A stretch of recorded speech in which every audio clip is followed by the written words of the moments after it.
Welcome to the No BS Spiritual Book Club's live streaming interview series, where leading new thought teachers, speakers, and authors share the intimate stories behind the 10 best spiritual books that inspired them the most on their spiritual journey. From well-known classics to hidden gems you might never have heard of, the No BS Spiritual Book Club saves you time and money by sharing reliable recommendations from those who've walked the path before you. The No BS Spiritual Book Club, the only no BS guide to the best spiritual books to inspire your own journey of self-discovery. Here's your host, founder of the No BS Spiritual Book Club, Sandie Sedgbeer. Hello and welcome. Joining me today to share the 10 books that shaped her consciousness is writer, teacher, visionary and ceremonial leader Sandra Ingerman, MA, who's been teaching workshops internationally on shamanism and reversing environmental pollution using spiritual methods for more than 35 years. Sandra Ingerman is an award-winning author of 12 books, including Soul Retrieval, Medicine for the Earth, Walking in Light, The Book of Ceremony, Shamanic Wisdom for Invoking the Sacred into Everyday Life, The Hidden Worlds, co-written with Catherine Wood for Children, and Awakening to the Spirit World, The Shamanic Path of Direct Revelation, co-written with the late, great, and much missed Hank Wesselman. Sandra Ingerman, welcome. Thank you so much. I've been looking forward to doing this with you for quite a while now.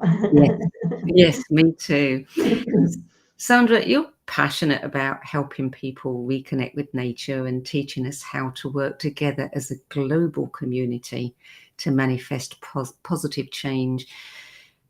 Over the last 35 years, you've helped thousands of people heal from past and present traumas through the classic cross-cultural shamanic healing method you teach called Soul Retrieval.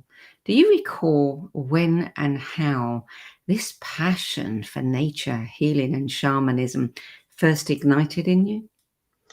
Well, I was pretty young. I grew up in Brooklyn, New York, and I played in parks, and we didn't have a lot of nature around us, but I had a tree in front of my house and the moon to talk to at night. And I loved to come home from school when I was a kid and sing to the trees and the birds. Sandie, I don't know what it is. I don't know how I got this, but I could not believe how beautiful the earth was. I could not believe it. And, this was not in the country. This was living in Brooklyn. Any flower I saw, the parks were all concrete. It was just amazing to me. And so I was always just so inspired by the beauty of nature, the strength of nature, how nature endures. I mean, even as a kid. And then I got hit by lightning when I was 7 years old, which is typically an initiation that happens when the spirits choose somebody to be a shaman. So I grew up in an immigrant neighborhood. There was definitely no place to talk about shamanism. So I wasn't raised in a particular spiritual tradition. It was something I followed on my own. So you developed, did you, almost instantly after that being hit by lightning, did you then get interested in shamanism and started educating yourself, or did it come a bit later? Well, it came a bit later because, I was pretty young by then. But what happened for me was I loved to read. And so I knew nothing about shamanism. I never heard the word. I never heard the word until 1984. And so for me, it was a process of, I grew up in the 60s during the Vietnam War. All the unrest inside of all of us. And like many, I turned to psychedelics and to drugs to help me feel a balance and to take me out of the illusion that I felt that I was living in life. And so my issue was I had all this spiritual knowledge, but I had no path. I didn't know how to practice it. I was just reading and absorbing and going to lectures. And so it wasn't until 1980 when I was working in two schools at the same time, one of them, the California Institute of Integral Studies. And I heard about an anthropologist coming out to teach a workshop on shamanism, and I could get 2 easy units. People have heard this a lot. And I got my 2 easy units, but 40 years later, I am still working on those 2 easy units. It just, my very first shamanic journey. A shamanic journey is where a person takes their body with them, but we travel into the unseen realms where there are all these divine beings who are waiting to give us guidance and help us heal and take care of us. And so in my first journey, I met this amazing nature being. I got a nature being that most people don't get as they're helping spirits. And he's been with me every day for the last 40 years. He does all of my healing work. And so it was really destiny. That's all I can say. It was like the universe picked me up and put me down where I was supposed to be in this class on Halloween of 1980. Yeah. Tell me, what was it like for you to have to choose 10 books that had a significant impact on you out of all of the hundreds that you've read? Yeah, at first I was like, I live a busy life, like, most people do. And at first I was like, 10 books, wow. But that shaped me, not my favorite books, but that shaped me. So I do have to say that I've been doing a lot of cleaning, and I have gotten rid of a lot of books, but I have always kept my favorite books. So I went to my bookshelf after you invited me to do this project, and I looked at the books, and there they were. They're all still there. They all popped out. One of my books, I could talk about it later. I carry as a little pocket version when I fly, and I don't read it when I fly, but it gives me comfort when I fly. Yeah, it's funny how often we hear that the books just line up, and it's like, pick me, pick me. Yeah. Is your list in the order of any, favorites, or the order that you read them? I can't say that there's an order to them because they all have a theme that influenced my life and influenced my work. Mm-hmm. And they all had a different influence on me because as we talk about my books, we'll see how different they all are. Yeah. Well, let's start with book number 1, which is a universally cherished book by children, adults, everyone. I don't know anyone who's read this book and not loved it. It is The Little Prince by French writer and aviator Antoine de Saint-Exupéry, and that was published in 1943. So tell us about this book. Yeah, I just want to start with, I have a Little Prince watch. I'm sure people can't see it. It's the only watch I've worn in my life, and I got it in Paris. And people today, they look at it and they go, "Ooh, that's a cute watch. Who is that?" And I go, "It's the Little Prince." And they go, "Who is the Little Prince?" And so many people have not read The Little Prince today. And I feel that's one of the biggest tragedies on the planet. So I got introduced to The Little Prince while I was taking French in junior high school. And I loved the book the energy it exuded, the love. You know, again, I grew up in this immigrant neighborhood. Everybody was screaming, everybody was suffering, everybody was crying. And here was this being that came from another world, and he came down here so inquisitive, so curious about life, so curious about everything. I love that because I'm so curious about everything. And he touched the hearts of every being that he met, even if he didn't understand. And the bottom line is, he taught us that the only truth we can see is through our hearts. And it's just a sweet book about innocence. And I still today read it on airplanes. I do take it with me on airplanes, but I did memorize the book in French and English. For many years, I could recite that. I can't do it now, but I can recite it. I have many versions of the books that a friend of mine sent me from France, and I have postcards of the Little Prince up all over my office and on my wrist. And it always brings me back to the power of innocence and the power of love and the power of curiosity, and just being an adventurer and learning what you can and not judging, just experiencing and sharing love. Yeah.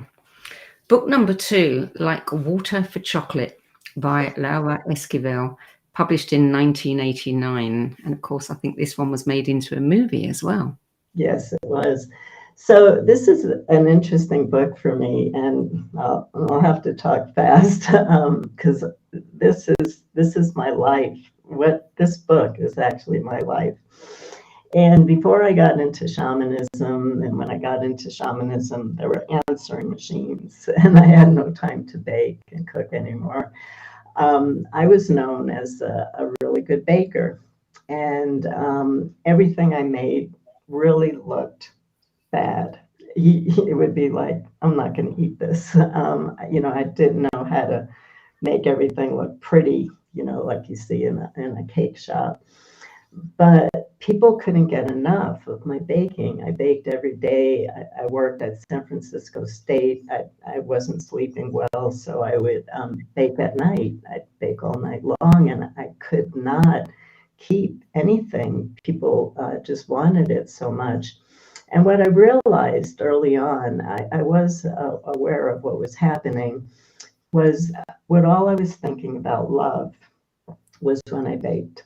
That's all I thought about. I didn't let myself have another thought.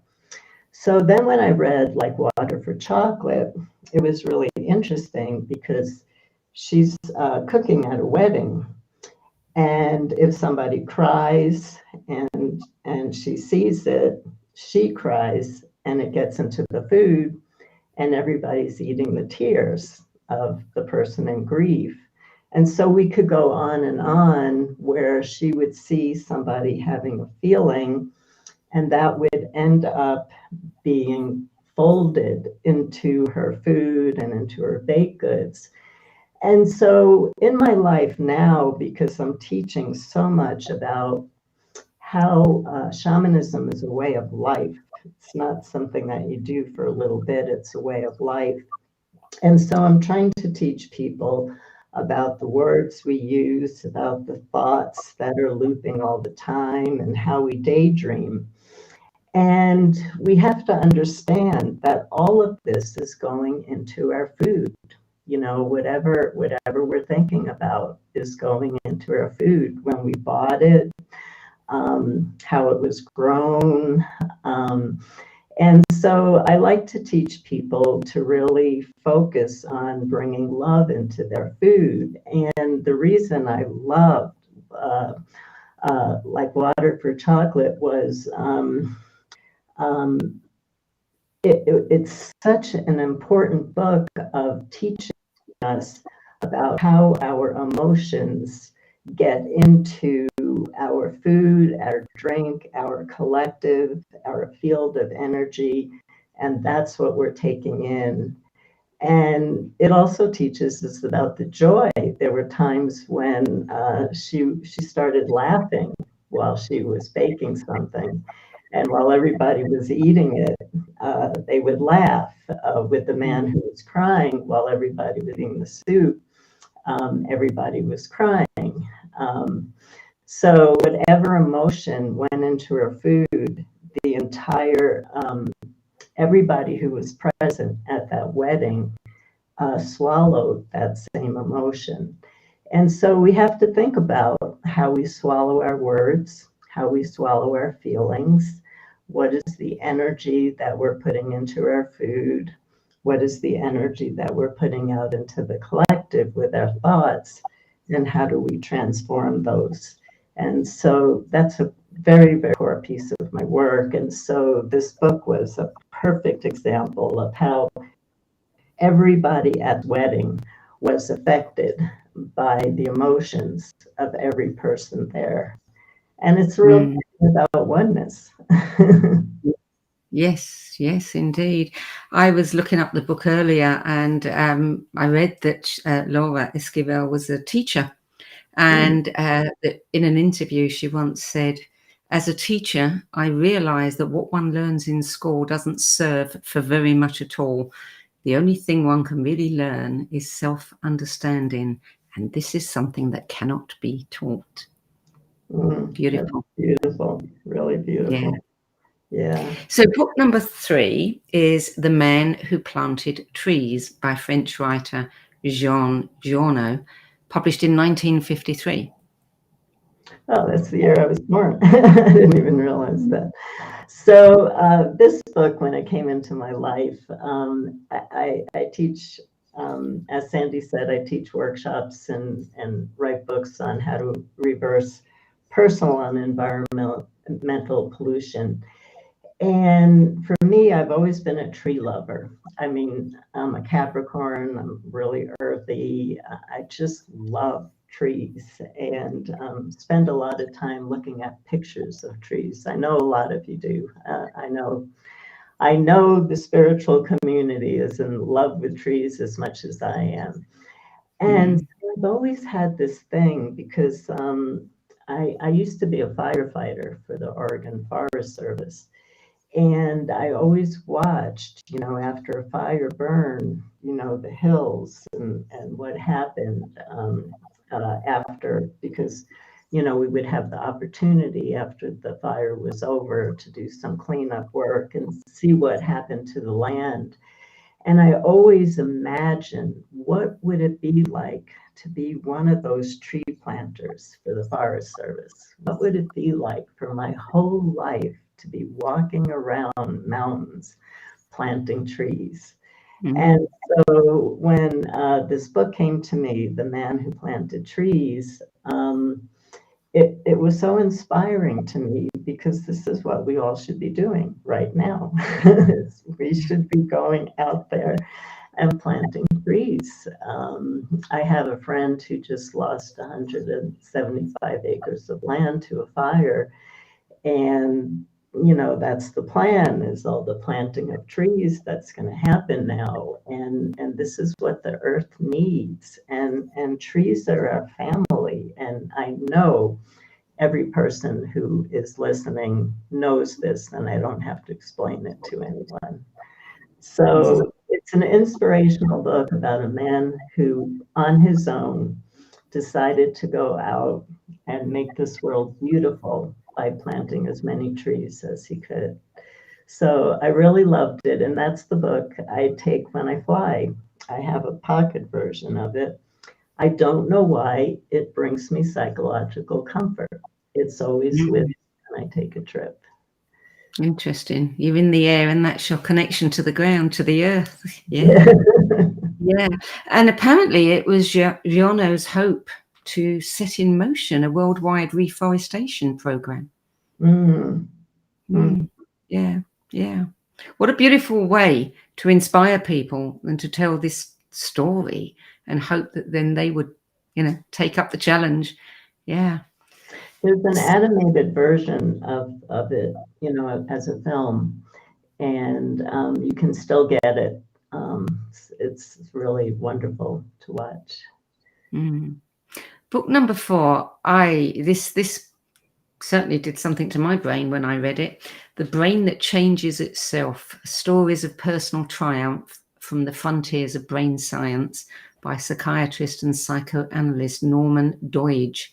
And that was published in 2007. Yes. So this book was, it wasn't so instrumental for me, but it shaped how I work. And so there's always been a belief that that you can't change the brain. That was an old belief, and there were a whole group of scientists before Norman Doidge that believed that the brain can change and that and try to create neuroplasticity. And what happened was scientists just kind of laughed them out. They really did. I read a lot of research on this. This teaching that the brain can change and about neuroplasticity is the most popular topic on the planet right now. Mm. But it was really stopped by the scientific community. And so for me, in doing soul retrievals for people, I'm bringing back really, really lost traumatic parts. Some of the traumas are really awful. Back in the old days before the computer, I got over 100 letters a day, some of them 20 pages, about the struggles that people went through in their life. People have really gone through really, really, really hard times. And so when I learned about neuroplasticity and that the brain can change, I started to shift my shamanic healing. Because in shamanic cultures, shamans like to tell bad news.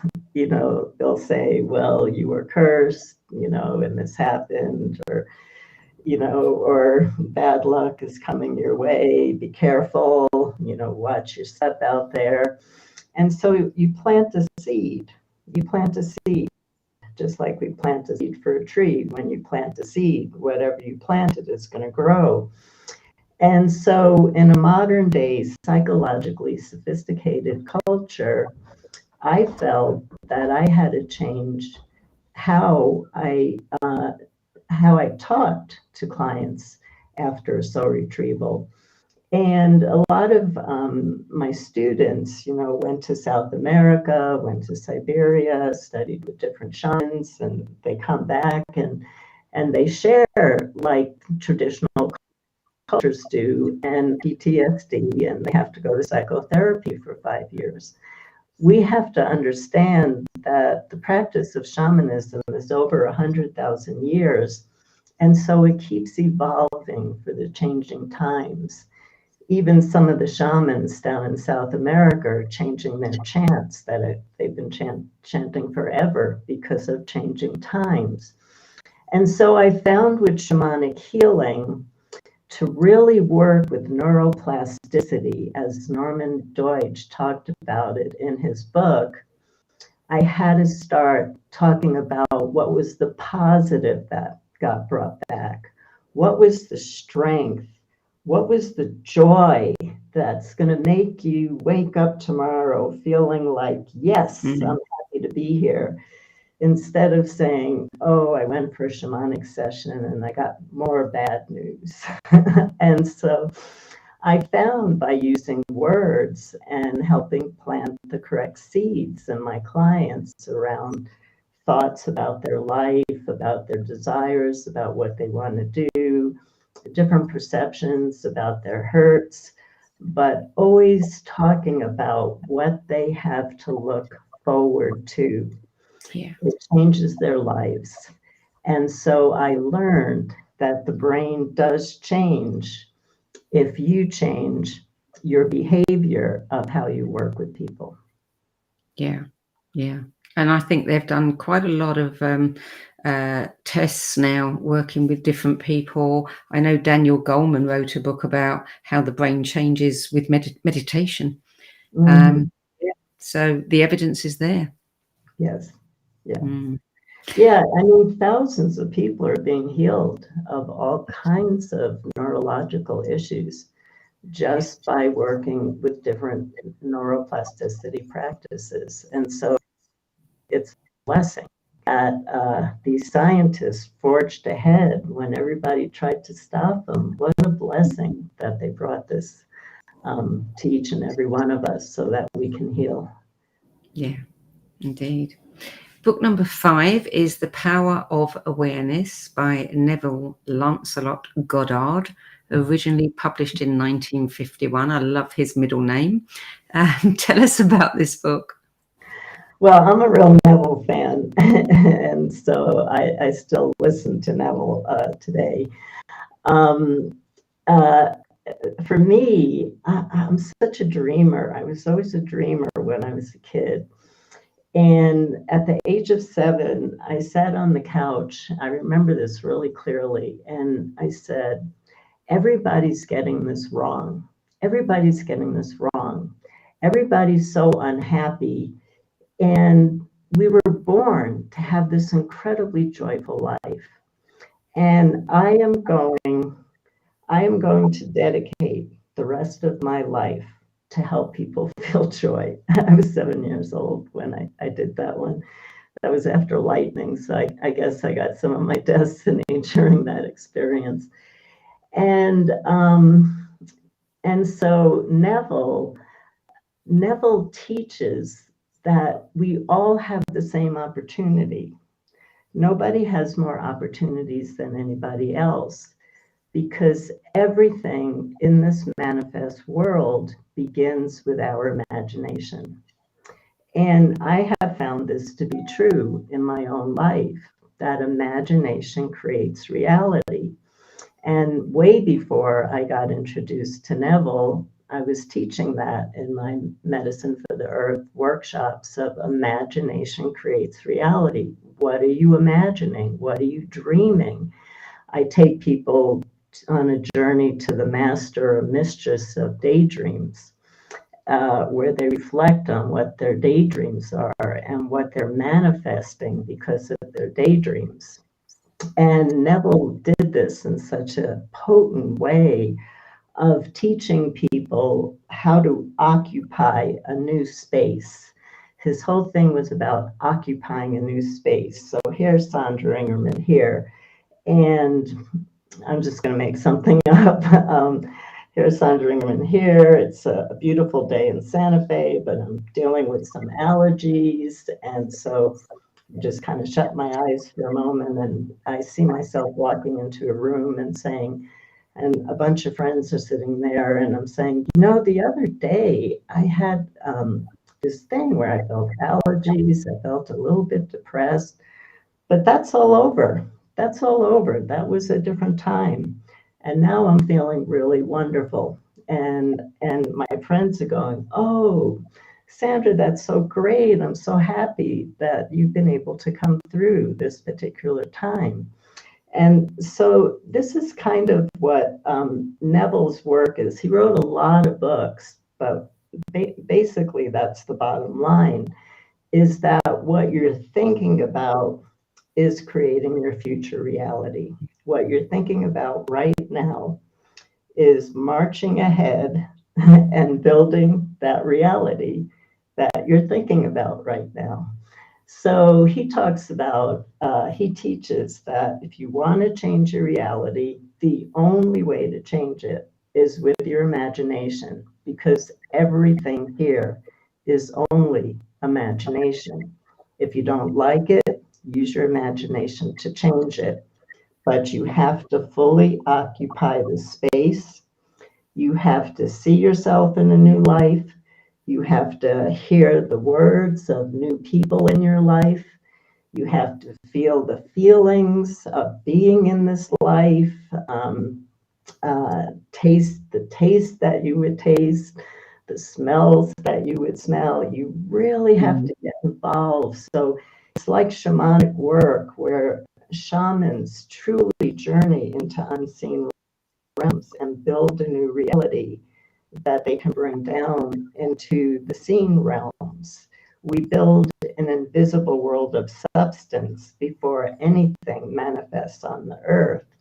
And so Neville, I believe, teaches very close to shamanism how you do that. And his way of doing that is fully occupying the space and living from your dream as it's here right now.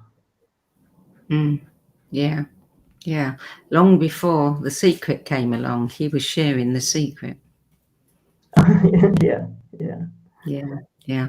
Well, we're going to take a short break now. You're listening to the No BS Spiritual Book Club's 10 Best Spiritual Books weekly live streaming interview series, and sharing the books, the 10 best books that influenced her life journey is world-renowned teacher, visionary, ceremonial leader, and best-selling author Sandra Ingerman.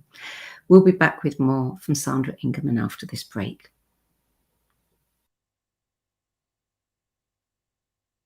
Om Times TV. Maya Angelou once said that there is no greater agony than bearing an untold story inside you. I'm Sandie Sedgbeer, and when I'm not hosting Om Times Media's flagship radio show What Is Going On and the No BS Spiritual Book Club, I help people share their untold stories. Books are my life, my joy and my passion, and there is no greater reward than helping aspiring writers get their books out of their heads and into the hands of those who are waiting to read them. If you feel that you have a book in you but don't know where to begin, visit Sedgbeer.com. Click on the Work With Me tab and find out how my experience helping others tell their stories might be just what you've been looking for. That's Sedgbeer.com, SEDGBEER.com.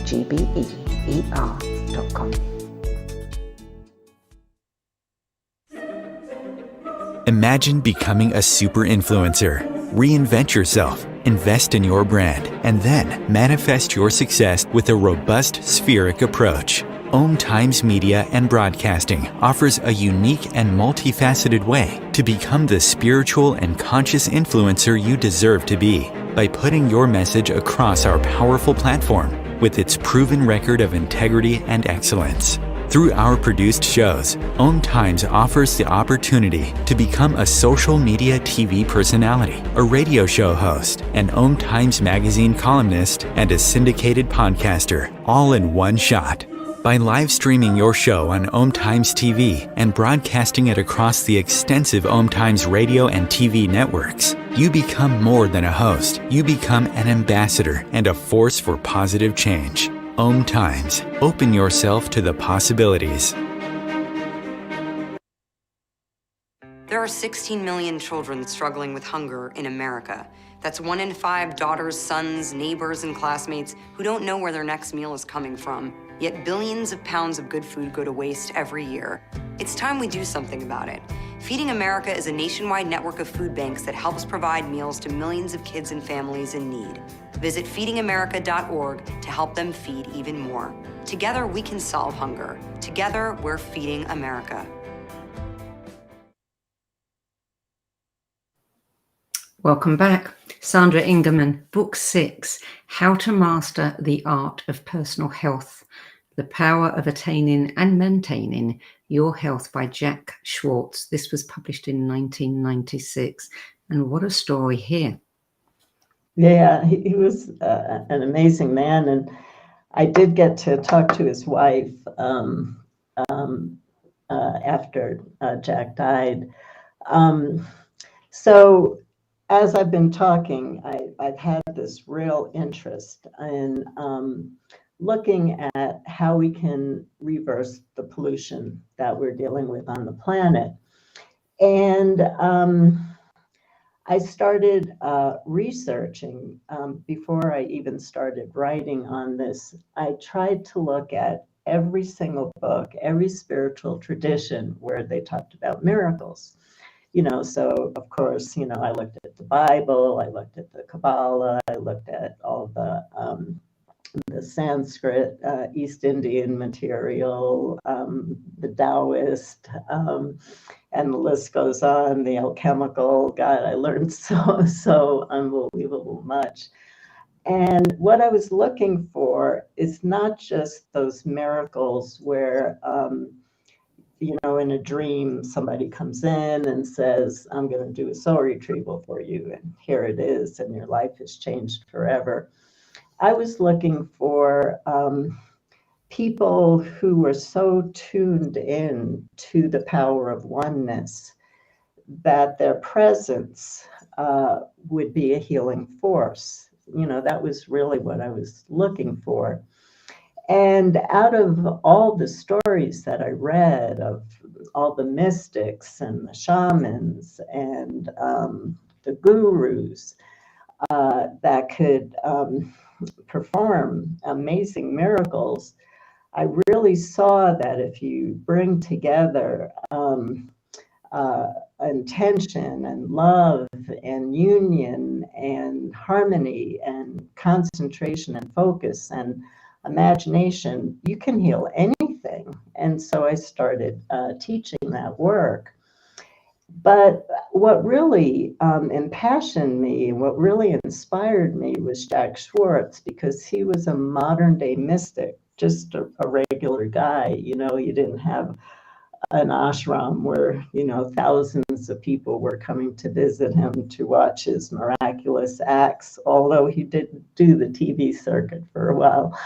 And so he got, during the war, he was part of the Dutch resistance, and he got captured and he got tortured.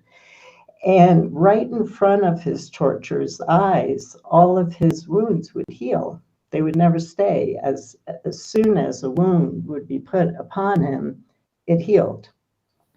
And so Jack eventually got out of prison and he moved to America, and he did. He went on the talk show circuit and he started talking about his story.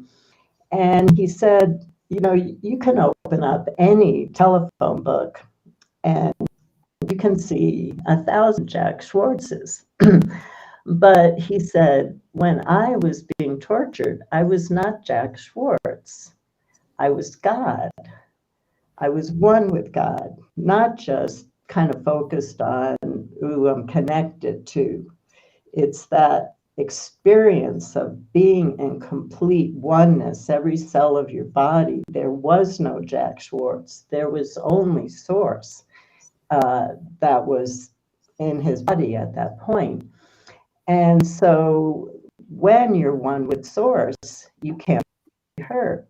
When you're one with Source in that particular way, you can't hurt Source. If you're out, if you're not in your body and Source is in your body, you cannot be harmed. And he has all these amazing case studies of during the war of soldiers being able to go through hospitals that were on fire and never even getting a singe on their clothes or anything. I mean, the book goes on and on about all these different miracles. And Jack's message was really that he wasn't special, that he was not special, that we all had exactly the same opportunity as him. But we had to deepen our spiritual practices, and we had to understand that there's only one. And we really have to understand that that union, like Amaji, who's a very famous Indian guru, she becomes the Divine Mother. She's not talking to the Divine Mother. She is the Divine Mother. And I watched a film on her curing leprosy. So Jack was in that same area of work where if you could get into that state of oneness, you can heal yourself. And so it was a really inspirational book for me, knowing that we all have the power to heal, that we all have that power to become in unity with oneness, and to have miracles and goodness come into our lives. And in that way, we can reverse the pollution on the planet. Yeah. Yeah. Wow. Book number 7 is The Gift of Fear by the man that Oprah Winfrey calls the nation's leading expert on violent behavior, Gavin DeBecker. This was published in 1996.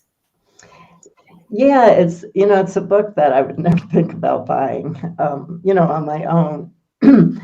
And I didn't know about Oprah Winfrey's, what she said about the book and about Gavin DeBecker, but I'm a licensed therapist, and so I was taking CEUs, and they were offering Gavin's book on The Gift of Fear. And I said, well, this looks interesting. I think I'll get it. And I started reading it, and I could not put this book down. I cannot tell, I've never met a better master storyteller. I mean, he tells stories like nobody else can. And oh my God, they're just so convincing. And so what Gavin DeBecker, what he would do is his job at the time, he had worked for the government, he did all this other work, but he was working with very famous people, stars, political leaders who were being threatened. And he was helping them to see whether the threat was a real threat or an imagined threat. And so that's basically what the book is about, is case study after another, helping a person see if they really need to call the police or if this is something that they just are a little bit paranoid about. And the whole premise of his book, as a therapist, for me was really fascinating, that you never actually have to say a word to a client or give them a clue. You just let them talk. And they talk themselves right into the answer and right into the solution. And so his whole book is case study of a client that came to him. Is this a real fear? Or is this a perceived fear? And he shows how the client figured it out just by talking to him. So I started to use it as a therapist with my own clients and with my own friends. And when people would start to really talk to me about something going on in their life, I would say, do you want to tell me a little bit more? And they'd start talking, and I'd go, do you realize that you just answered your own question? And they said, God, I did. That's amazing. So it gave me a great tool. It gave me a great tool to use that has helped others a lot. But it's such a brilliant book. Yes, I read a very brief description, but very to the point. True fear is a gift. Unwarranted fear is a curse. Learn how to tell the difference. Yeah. That's a good one. Yeah. Yeah. So book number 8. Beautiful book. Beautiful woman. Wild Mercy, Living the Fierce and Tender Wisdom of the Women Mystics by Mirabai Starr, published in 2019. Yeah, Mirabai Starr asked me for an endorsement on the book, and I said, sure, and I sat down to read it, and I was Mirabai, for one thing, is an amazing poet, and she has a depth of spirit that I just haven't seen on this earth. And the book, it was such a wake-up call for me, because everybody thinks, well, you call in the divine feminine and everything is perfect in your life. Everything is perfect in your life. And what Mirabai does is she tells the truth. She tells the truth that when you call in the divine feminine, there is an initiation that you're going to have to go through. And that initiation might require an experience of really deep loss in your life, and a lot of really hard experiences that are working to polish your soul. I use that word a lot right now. That polish your soul to bring you to the evolutionary place, to the consciousness, that you can be a vessel for the Divine Mother and to work with the Divine Mother. And so, you know, Mirabai talks in poetry, in story. She talks about her own life, which is really touching, about the loss that she experienced. She with the Divine Mother. And it really woke something up in me. I really went into a really deep spiritual state for weeks after I read that book. It was like it was shaking up my cells or my DNA to, because I know in shamanism, you know, you approach the path of shamanism and you're immediately thrown into an initiation. You say the word shamanism and they throw you into the fire. I wasn't expecting that in Mirabai's book, but it was a real clear shamanic book on the really tough initiations that can come into your life and how to work with them, and the gifts and the blessings that are coming into your life, all written in poetry that went so deep into my soul that I lived with that book for many, many weeks. It's just really a beautiful book on the divine feminine, a real beautiful book, but it talks about the challenge of calling in the divine feminine. But there's always a blessing with every challenge. There's always a blessing, because if you're willing to yourself, your soul be polished, you turn into such a beautiful, evolved being with a consciousness that can let go of all that happened during those times to live the life again that you were intended to live. Yeah, I really like Mirabai's work. Book number 9. This was a big one for me when I first read it. The Secret Life of Plants, a fascinating account of the physical, emotional, and spiritual relations between plants and man, by Peter Tompkins and Christopher Bird, first published in 1973. Yeah, so I talked about how a big part of my life before I got into shamanism was just exploring books, exploring traditions, exploring different ways of thinking. I knew that what my life was like in Brooklyn and what I was experiencing there was not the truth.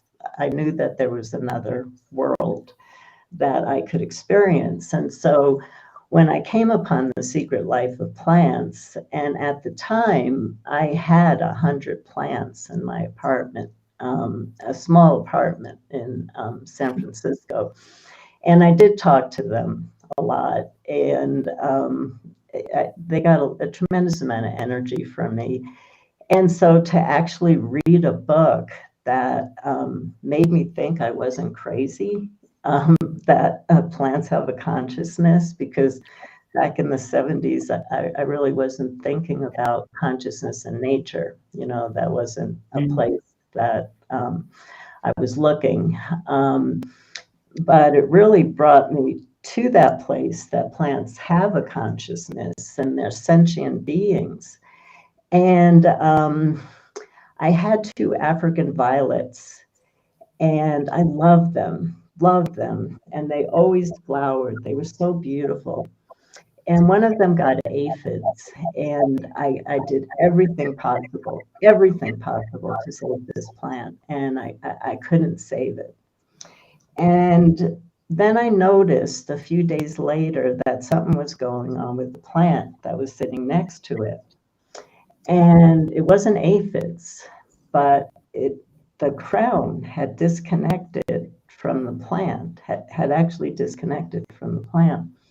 So I brought the plant to a plant store where there was this really old traditional Russian lady who was, you know, one of those master of plants. And she said to me, this African violet committed suicide because it lost its mate. and how an African violet commits suicide, it cuts its crown off from its stem. She said it's a classic example of an African violet committing suicide. And, this was all during the time when I was reading The Secret Life of Plants. And everything that's being posted now. I mean, a friend of mine actually sent me an audio clips of plants crying when they're not getting enough water, and plants making a different noise when they're happy with the water that they're getting. And so this opened up a whole new world for me. The Secret Life of Plants opened up a whole new world for me, and I'm very grateful for that. Yeah, it certainly did open my eyes too. Yeah. So the final book in your list has been a classic since 1928, and it is The Secret Teachings of All Ages by Manly Hall. So when I was writing Medicine for the Earth, I was so immersed in Manly Hall. I felt like I was one with Manly Hall. And I think that I've always had a fascination with alchemy. And it wasn't about I wanted to turn lead into gold. That wasn't it. But there was something that I would hear those words, and there was something my DNA would say, you were an alchemist, or you are an alchemist. I'm not really sure. And so Manly Hall's book is that transformation, that change in consciousness. And I'm actually listening to a lot of his lectures right now. That real change in consciousness that happens when we're really willing to do that transformation, that transfiguration work. And I was just listening to him last week, and he talked about a monk, a Buddhist monk, and that his initiation, I mean, you really have to listen to this one. His initiation was to sit under a tree while this gigantic bell was over his head, ringing 24/7. And he had to do this, I can't remember, I'm sorry, it was months or a year, something like that. And so he had to train his consciousness to be at absolute complete peace without being disturbed by this bell that was ringing 24/7 that would make most people crazy. And so, Manly Hall just reached into that old esoteric literature. The book is thick. The book has a lot. Manly Hall just reached into that old esoteric literature, and really talked about alchemy and talked about the years that are needed to really train to do the work that I was teaching people to do. And I really had to think about that. And I felt that we didn't have the time to give people 17 years to do initiations. We're at a place in the planet where we don't want to rush people evolving and changing their consciousness, but we also want to get people waking up because we're in a critical state. And so Manly Hall really goes through the processes of transfiguration, of being able to turn heavy leaded consciousness into gold light, and all the different parts of that, and transformation, and all the old healers, Paracelsus, and all the old alchemists who they were just tapped into another dimension of life.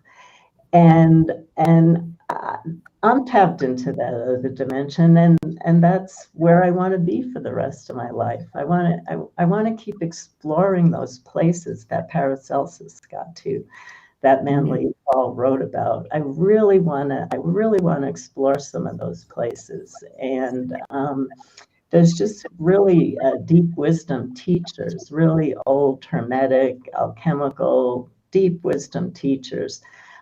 So much wisdom that can plant seeds in us that all of a sudden ignite our exploration and lead us on a path to shifting into a new consciousness. And that's all I'm interested in right now. That I am still teaching, I am still working, but my whole life is my inner world and what's happening in my inner world and what's happening to my consciousness. That's my whole life. And every single book that I talked about has helped me to shift my consciousness in some way so that I was not the same person after I read all of those books. That's the thing that people don't realize, you know, or they don't acknowledge, is that every time we read a book that has an impact on us, it changes us. Yeah. So that's your 10 best list. If you could have dinner with any one of those authors, and if you could ask them one question, your chosen author, who would it be and what would that question be? I have so many questions for Neville. I actually do see myself sitting down and talking to Neville. I have a lot of questions for Neville. And the question, actually, there is a really good question that I would like to share, because he keeps talking about how you can change your state and how you can shift your state. But I've read every word Neville has ever written. He never talks about the power of grief. And I've experienced some really deep grief states while I've been really delving into his work right now, deeper than I ever have. And there's no answer. There's no place I can look.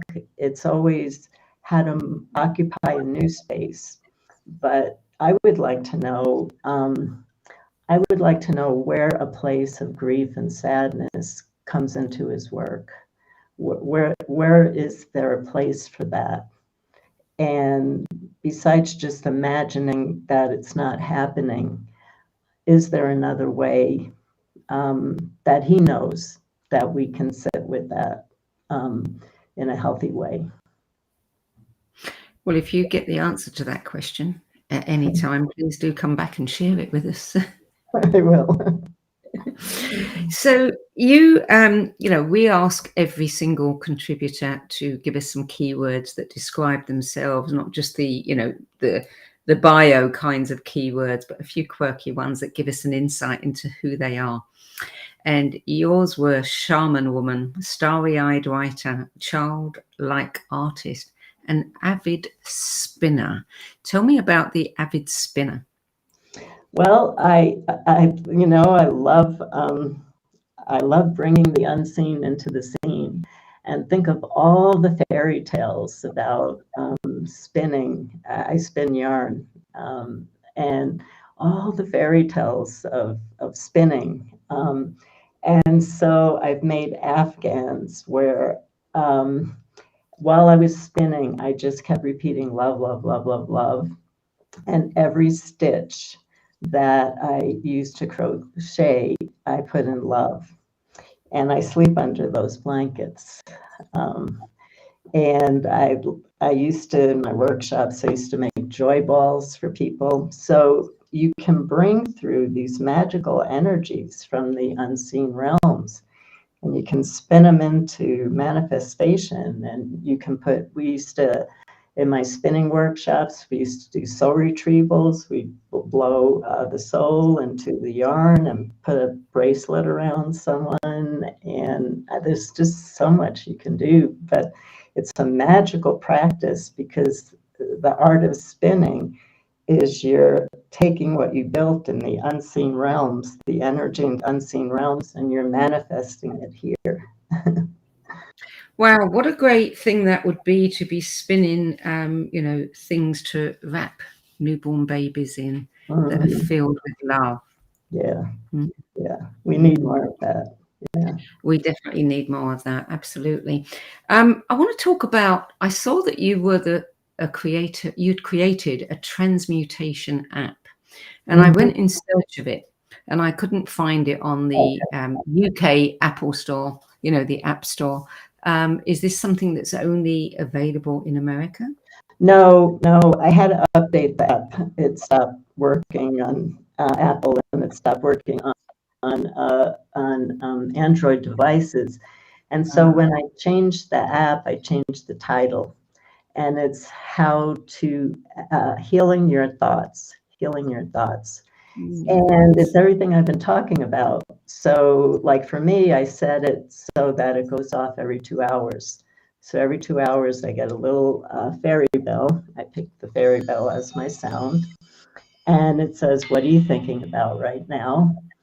And then it takes you into a library. You can pick beautiful photos or blessing, ceremonial words. It has just different things that will lift you up, words, magical words that will lift you up, photos that will all of a sudden put a smile on your face. And so I made that app. It's an alchemical app. It's what are you thinking about right now and how do you change that? And look at the picture, read these words, take it in and feel yourself move out of a contracted space into an expanded space. And that's where consciousness changed. So yeah, it's how to heal your thoughts, healing your thoughts. I'm sorry, I'm actually embarrassed. It's either how to heal your thoughts or healing your thoughts. It's doing really well, and people are really getting a lot out of it. And I've been using it. First, I used it every day when it was transmutation. Now I'm using it every day as how to heal your thoughts, and it really works. I shall look out for it. Are you still doing the Shaman's Cave podcast? Yeah, so 5 years ago, we're 5 years in, I read Renee Baribeau's book, The Winds of Spirit. It's a beautiful book, unbelievable book, and I endorsed it. And we started talking a little bit, and we're very different, really different. And I just said, I would like to do something with this woman. And I put it out to Renee, and the Shaman's Cave podcast was born. And we were doing it weekly, but now that we're 5 years in, I asked Renee if it was okay if we do it every other week. We talk about what's going on in the world, and from a shamanic perspective, how you can work with that and how you can shift out of where you are. So we're talking about modern day issues, what's happening now, and how you can work shamanically to shift your state of consciousness. You spoke earlier about, where you are now in your life and, what you want to do moving forward. Are you going to stop doing workshops and writing books? Well, no, I'm finishing another book. I'm finishing a book called Walking Through Darkness, and it's a book about not from a Jungian point of view, the dark night of the soul, from a Sandra Ingerman point of view, the dark night of the soul. And I take people through when you're in the darkness and you can't see your way, different tools that I found really helpful in my darkest times. And so that's coming out late fall, early winter. So we're still working on the proofs of that. And I will be doing an audio program through Sounds True. We just put that together. We'll have a little bit of the Book of Ceremony, a little bit of what I talked about here, and a lot about the Walking Through Darkness. And then I'm actually working on an app with Quincy Davis, who's a hip hop artist, and we want to create an app to help troubled children and to help children move into a different space, just like I was able to do with How to Heal Your Thoughts, but how do we make it relevant to teenagers, And so I'm teaching a workshop right now that I'm doing, and I will be teaching for the SHIP Network next year. And I'm back into in-person workshops again next year, and I will be teaching soul retrieval, extraction, and death and dying, and medicine for the earth. I'll do a long program on that. So I have a feeling that the universe is trying to move me in a different way. And so I've learned through a very long initiation of 8 years to just not get stubborn, be flexible, stay in the flow, and let the flow take me, let my soul that's in the flow take me to where I'm truly destined to go. So I have a plan, but I have a feeling that plan is going to change. Well, I want to share with our viewers something that you gave to me, and you probably, I don't know if you know that you gave me this, but you and I did an interview a couple of years ago. I think it was about your ceremonies book, and you told me about something that has stayed with me and I continually use, and that is that, you know, on a new moon, full moon, whenever one wants to kind of set one's intention about something, you told me about this paper that you can get from Science Bob, the Science Bob website, which does all kinds of science experiments for kids. And you write your intention on it, and then you put it in water, and you watch the words float off the page. And that is your way of kind of, you know, putting your intention into the universe. And I love it, and I use it all the time. So thank you for that. Yeah. And if anyone else is interested in it, they can go to Science Bob and find the paper. Yeah, it's called dissolving paper. And you want to put it in a little warm water, not just cold water. And it dissolves completely. It's completely safe for the earth. You can't hurt the earth with it. And you know, you put your wish in, or you put something you want to let go of in, and you bring it out to the earth, and you feed the earth and say, thank you for taking this from me, or thank you for bringing this dream to me. And I turn all this energy into light that nurtures you as I give this water to you. So, so I just kind of turn it into a little bit of a ceremony. Everything for me is a ceremony. So yeah. So before we close, what would you say is the most important thing you have learned on your life journey? The single most important thing?